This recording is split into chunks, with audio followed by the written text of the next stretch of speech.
এই শীতে আমরা সবাই কম বেশি গাজরের হালুয়া খেয়েছি, কিন্তু গাজরের পায়েস কে কে খেয়েছেন? এই মজাদার পায়েস রেসিপিটাই আজকে আপনাদের সাথে শেয়ার করব। আর থাকছে আড়ংয়ের বাজেট ফ্রেন্ডলি টুকটাক শপিং করেছিলাম, সেটা শেয়ার করব।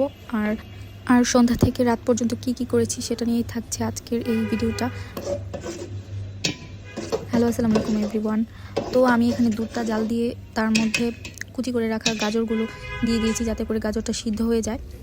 এর কিছুক্ষণ পর একটু ঘি দিব, তার 5-10 মিনিট পর ভিজিয়ে রাখা পোলার চালগুলো দিব। ওটা হয়ে গেলে আমি বাদামগুলো দিয়ে দিয়েছি, আর দিয়েছি পরিমাণ মতো চিনি আর 1 কাপ গুঁড়ো দুধ।